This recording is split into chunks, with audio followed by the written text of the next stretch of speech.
Hello, good morning everyone. For today's lesson, we are going to tackle about the Module 3, Lesson 5, the 6 small but mighty ways to make your student feel important.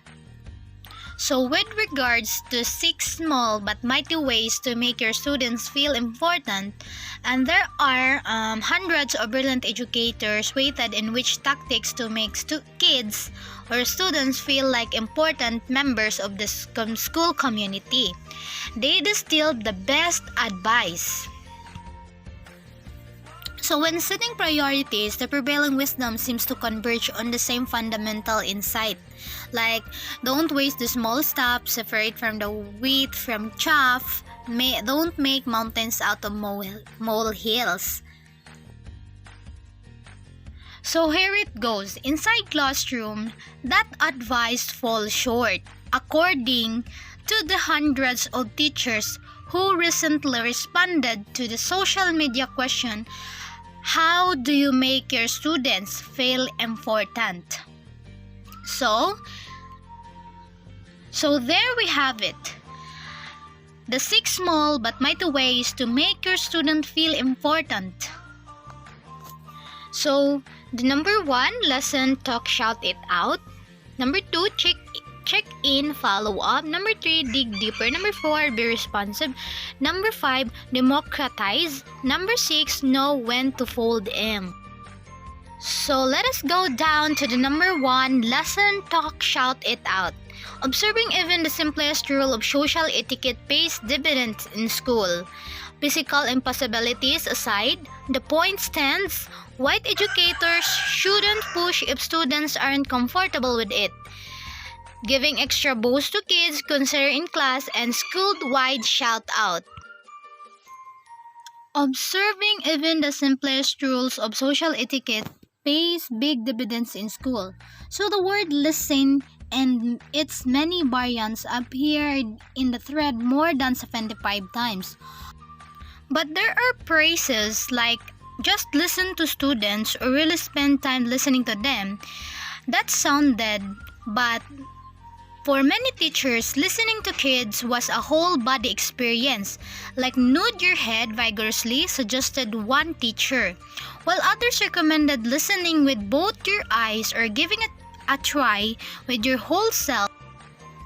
So by giving it a try with your whole self, physical impossibilities aside, the point stands. While educators shouldn't push if students aren't comfortable with it, listening more actively sends a signal that you care. So this means if you can make an eye contact, sit down next to them, kneel beside them and ask them questions about what they have going on, this is talking and comforting students. According to the dozens of teachers, you should greet your kids by name at the classroom door, in hallways, and anywhere you encounter them. And best the time to get their names right, because it's best to get their personal reference and ask them to pronounce it, because this aim to call each of them by name during each block and try to direct a single idea or sentence as many kids as you can. Confirmed by Teacher Garza. By giving extra boost to kids, consider in class and school-wide shout-outs. Not every kid has a stapler skill, so consider them providing tape or putty. This means that it is a small gesture that the students can look forward to. The second one is check-in, follow-up. But social necessities aren't enough to build true rapport according to educators. To create more durable bonds with students, you need to nurture a rich dialogue over weeks and months, asking lots of questions and crucially following up to demonstrate authentic interest. A quick questions a day sometimes is questioning about silly questions, sometimes a more serious question such as what do you like about yourself. Asking with this type of question is a teacher's other ways to take a less structured approach. So the third one is dig deeper. Sometimes, of course, kids experience life events that are hard to talk about and identifying students. At this juncture, may be the difference between progress and a lost year. When problem arise, Scope suggested to start a conversation about discipline with a question, "Are you okay?" With this, make time to read their assignments carefully because this often give you clues according to Susan Crane law. Let's go now to the fourth one, be responsive.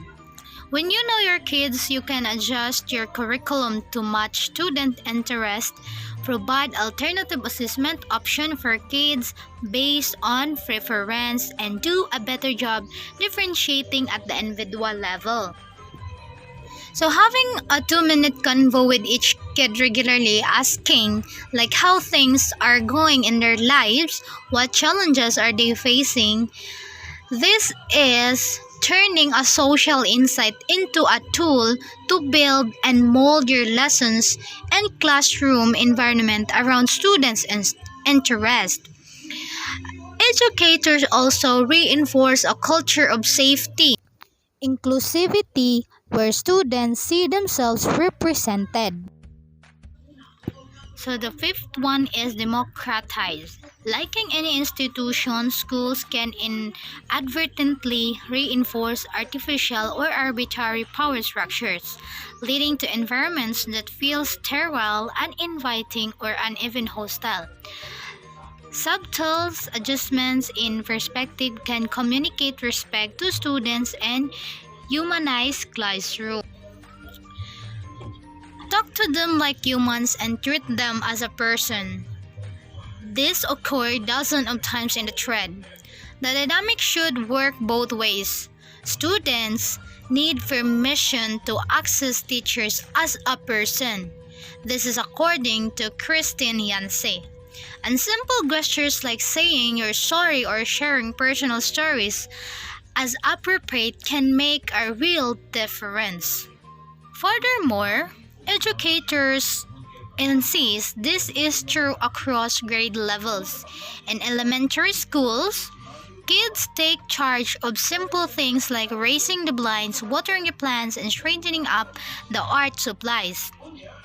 And the experienced students who are asked to help struggling ones never say no and walk back to their seat a little taller. Give students job in the classroom at the high school level so they can feel integral to the community. So the last one or the sixth one is know when to fold in. Teachers need to be able to exercise that kind of discretion within reasons without second guessing from other teacher or the administration. In Tabo schools, in a lot of schools, but it really shouldn't be. Years ago, when I taught high school English and history, I would sometimes read a room and call it a day 5 minutes before the period of time ended. Talk and joke around before the bell set everyone's carrying. I think we all benefited from that decision, and I think the next day lessons went more softly. With that, you are being real to your students. Sometimes you have to access everybody's language and say, screw the lessons. With that, you can go deep into the content as you want to. So that is all for Module 3, Lesson 5.